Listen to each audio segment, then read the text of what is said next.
Guys माय self hello guys, आपण बघत आहोत वॉटर रिसोर्स इंजिनिअरिंग.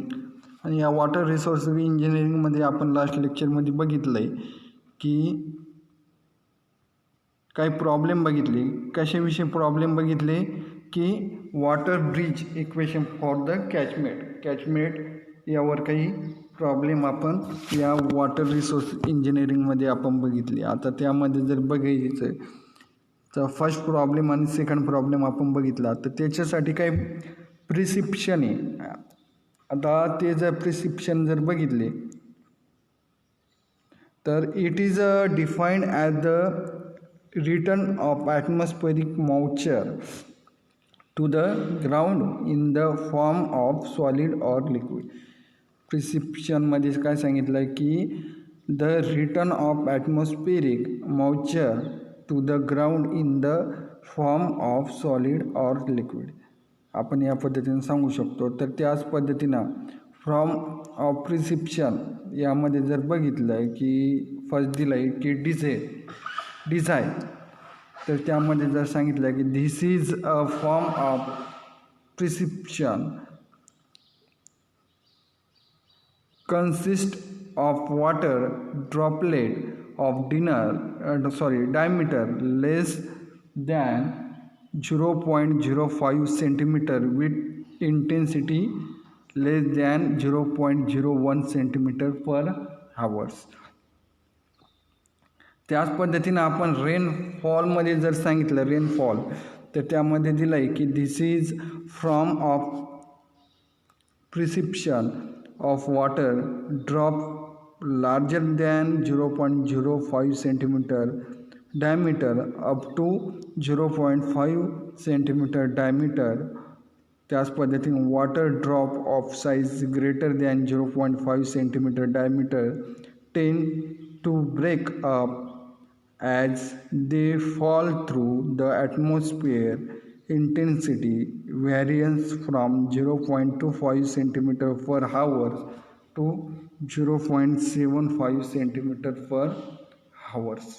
या पद्धतीने जे रेनफॉलचे जे सायकल तयार होते ते आपणास यामध्ये सांगितलं आहे की कशा पद्धतीनं ते तयार होते. त्याच पद्धतीनं ग्लेसमध्ये जर म्हणलं की this is the I coating from when a drizzle or rainfall come in contact with very odd object on the ground. त्याच पद्धतीनं सिल्टमध्ये जर बघितलं की this occur when rain drop fall through air which is below 0 degree Celsius. The grain are transferred around with diameter between 0.1 centimeter to 0.4 centimeter. No पॅलेंटमध्ये जर बघितलं no पॅलेंटमध्ये तर these are white obtuse round grain of ice. They are crystalline and rebound when falling onto the ground. The diameter varies from 0.05 centimeter to 0.5 centimeter. या पद्धतीनं आपण सांगू शकतो की त्या पद्धतीने काय असतात त्याचे प्रिस्क्रिप्शन आपण सांगता येईल. त्याच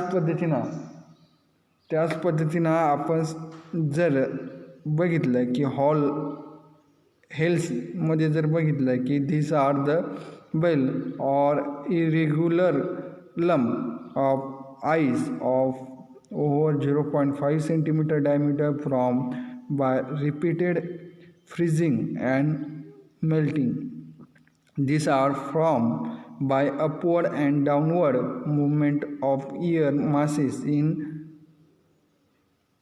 turbulent air current. त्याच पद्धतीनं आपण बघणार आहोत next necessary condition for accuracy of precipitation. त्याचे काही प्रिसिप्शनच्या काही नेसेसरी कंडिशन बघणार आहोत. तर त्यामध्ये जर बघितलं की for precipitation to occur moisture water vapour is always necessary to be present. त्यामध्ये नेक्स्ट जर बघितलं की moisture is a present due to the process of evaporation. There must also be same machine for large scale lifting of moisture. त्याच पद्धतीने warm air so that there will be sufficient cooling. This will cause condition to liquid and growth of water drop. त्याच पद्धतीनं जर next बघितलं की त्याचे type of प्रिसिप्शन, त्याचे काही टाईप आहे ते जर बघितले की त्यामध्ये फर्स्ट टाईप दिलेला आहे सायक्लोनिक प्रिसिप्शन म्हणून सांगितलं आहे. की सायक्लोनिक प्रिसिप्शन मीन्स काय, सायक्लोनिक प्रिसिप्शनमध्ये जर बघितलं की त्यामध्ये सांगितलं आहे की this is the precipitation associated with cyclone or moving masses of air and involve the presence of low pressure. This is the feature subdivided into two categories. त्यामध्ये काय सांगितलं सायक्लोनिक प्रिसिप्शनमध्ये की सायक्लोनिक प्रिसिप्शन इज नोन ॲज, किंवा ते cyclonic प्रिसिप्शन कसं तयार होतं की cyclonic प्रिसिप्शन associated with cyclone or moving masses of air and involve the presence of low pressure. या पद्धतीनं आपण सायक्लोनिक प्रिसिप्शन आपण माहिती देऊ शकतो. त्याच पद्धतीने त्याचे काय पडतात, दोन कॅटेगरीज पडतात, सबटाईप पडतात. तर त्यामध्ये जर बघितलं की फर्स्ट आपण सांगितलं आहे, फर्स्ट दिलं आहे की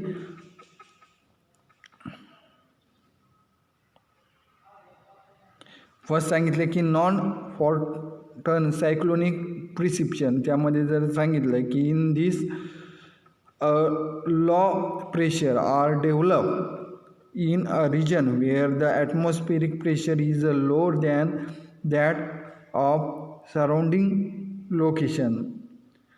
The air from surrounding coverage laterally toward the low pressure area.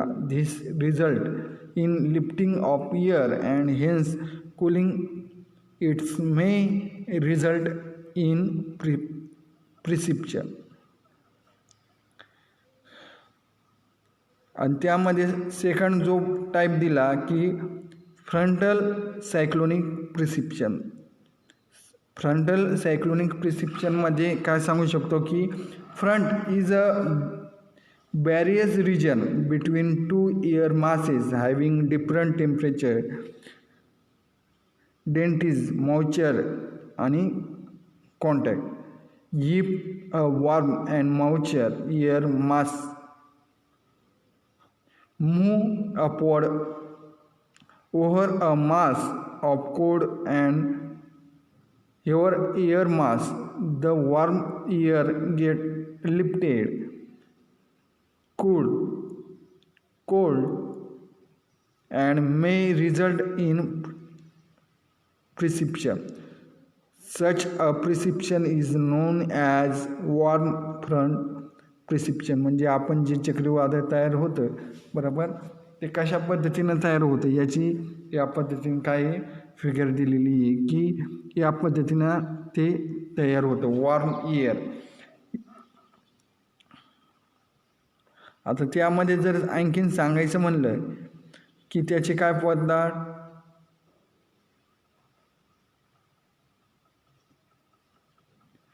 Type पडतात. या पद्धतीनं आपण फर्स्ट टाईप सांगू शकतो की सायक्लोनिक प्रिसिप्शन. आणि याचे दोन सब टाईप पाडतात. त्यामध्ये नॉन फ्रंटल सायक्लोनिक प्रिसिप्शन, त्याच पद्धतीने फ्रंटल सायक्लोनिक प्रिसिप्शन. आता जो सेकंड पॉईंट बघणार आहोत आपण, सेकंड टाईप, तर तो काय आहे, कॉन्व्हेक्टिव्ह प्रिसिप्शन. बरोबर, कॉन्व्हेक्टिव्ह प्रिसिप्शन मीन्स काय, तर त्यामध्ये जर बघितलं की this is due to the lifting of warm air which is lighter than the surrounding.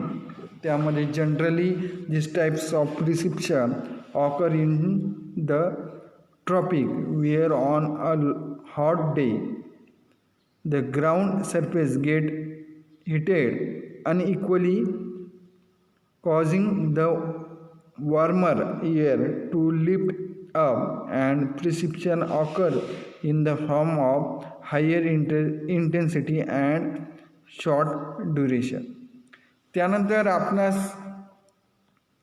Third type दिलेला आहे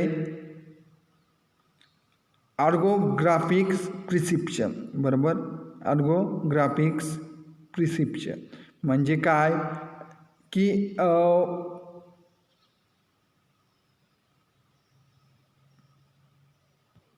त्याच पद्धतीनं नेक्स्ट पॉईंट आहे ट्यूबलेट प्रिसिप्शन. बरोबर, या पद्धतीनं आपण काय सांगू शकतो, या प्रिसिप्शनचे काय पडतात, 4 टाईप पडतात. त्यामध्ये फर्स्ट आहे सायक्लोनिक प्रिसिप्शन, त्यामध्ये सब टाईप पडतात नॉन फ्रंटल सायक्लोनिक प्रिसिप्शन आणि फ्रंटल सायक्लोनिक प्रिसिप्शन. त्याच पद्धतीनं त्या सेकंड जो टाईप आहे कॉन्व्हेक्टिव्ह प्रिसिप्शन आणि थर्ड जो आहे ऑर्गोग्राफिक प्रिसिप्शन. त्यानंतर लास्ट जो आहे तो आहे ट्यूबलेट प्रिसिप्शन. बरोबर, या पद्धतीनं प्रिसिप्शनचे काय पडतात, टाईप पडतात. त्यानंतर आपणास बघायचं आहे की मेजरमेंट ऑफ रेनफॉल बघायचं, मेजरमेंट ऑफ रेनफॉल. तर रेनफॉल कसं मेजर केलं जातं त्याच्याविषयी आपणास माहिती बघायची की नेक्स्ट पॉईंट जो आहे मेजरमेंट ऑफ रेनफॉल. तर त्यामध्ये सांगू शकतो की rainfall is a measured on the basis of the vertical depth of water accumulated on a level surface during an interval of time. If all the rainfall remained where it fell, it is a measure in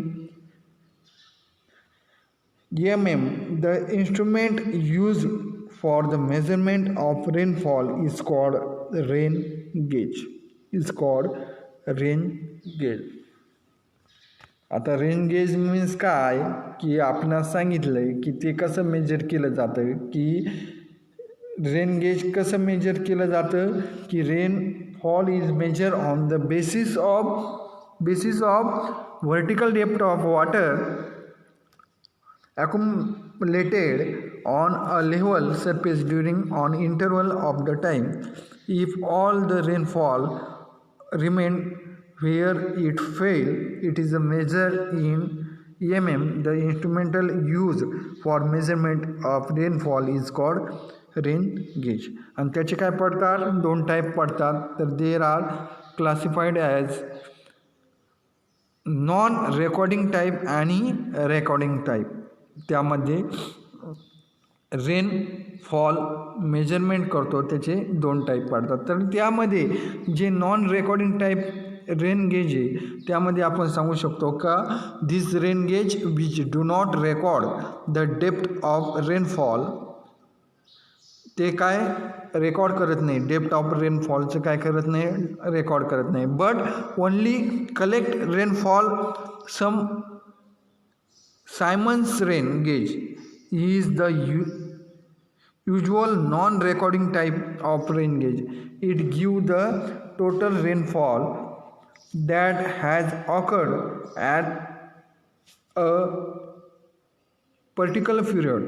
It is essential consists of circular collecting area 127 mm in a diameter connected to funnel.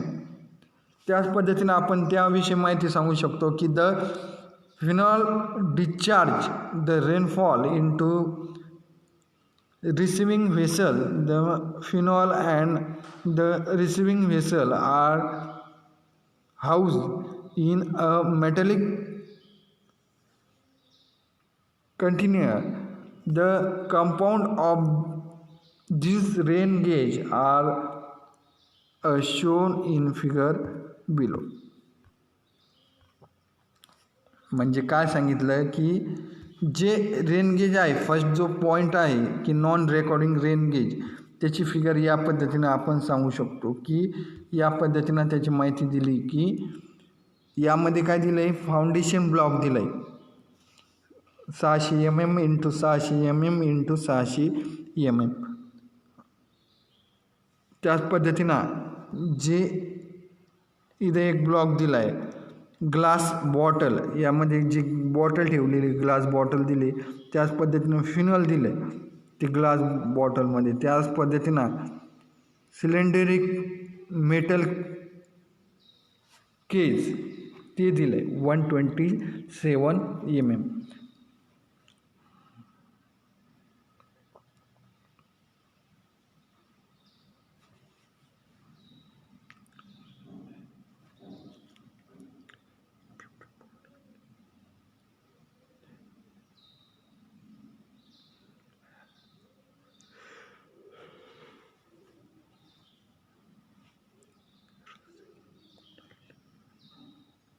आता त्यामध्ये काय सांगितलं की the water collected in the receiving bottle is the measured by measuring jar with accuracy of 0.1 ml. The rainfall is measured every day at 8:30 am IST, and hence this rain gauge give only depth of rainfall for previous 24 hours. During heavy rains, measurement is done 3 to 4 times a day. म्हणजे हे जे rainfall major करतात त्याला किती वेळ लागतो ते आपणास यामध्ये सांगितलं आहे की 3 ते 4 दिवस आपणास डन करण्यासाठी वेळ लागतो, बरोबर. त्यानंतर आपल्याला जो सेकंड पॉईंट बघायचा आहे की recording type rain gauge. Recording type rain gauge, तर त्यामध्ये आपण सांगू शकतो की रेकॉर्डिंग टाईप रेन गेजमध्ये आपण काय सांगू शकतो की this are rain gauge which can give permanent automatic rainfall record. Automatic rainfall काय होतात त्यामध्ये रेकॉर्ड होतात विदाऊट एनी बॉटल रेकॉर्डिंग. आणि त्यामध्ये सांगितलं की in the bottle in the form of pen mounted on a clock device charge. त्यामध्ये सांगितलं की from a chart intensity or rate of rainfall is centimeter for hours or 6 hours किंवा 12 hours. Beside the total amount of rainfall can be obtained. त्याची काही advantages दिलेली आहे. Advantages कशा दिले, जे रेकॉर्ड करतो रेन गेज त्याचे काही ॲडव्हान्टेजेस दिलेले आहे. तर त्यामध्ये फर्स्ट ॲडव्हान्टेजेस आहे necessity of attend does not arise. त्याच पद्धतीने सेकंड सांगितलं आहे की intensity of rainfall at any time as well as total rainfall is obtained. त्याच पद्धतीने whereas a non recording gauge give only total rainfall. त्याच पद्धतीने थर्ड जे ॲडव्हान्टेजेस दिले आहे की data from a assembly place can be continuously obtained.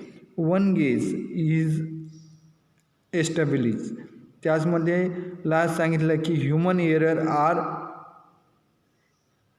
Eliminated. त्याच पद्धतीनं जे 5वं सांगितलं की capacity of gauge is large आणि 6वं जे सांगितलं की time interval are also record.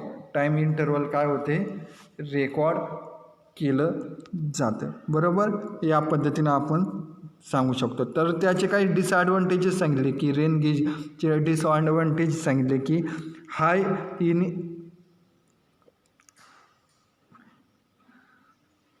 काय सांगितले हाय इनिशियल इन्व्हेस्टमेंट कॉस्ट. त्याच पद्धतीने रेकॉर्डिंग इज नॉट रिलिव्हल when faulty in gauge arise till faulty are corrected. या पद्धतीने काही आहे त्याचे काही डिसॲडव्हान्टेजेस आहे कशाचे रेन गेज रेकॉर्डिंगचे. बरोबर त्यानंतर त्याचे काही टाईप बघणार आहोत ते आपण नेक्स्ट लेक्चरमध्ये बघूया.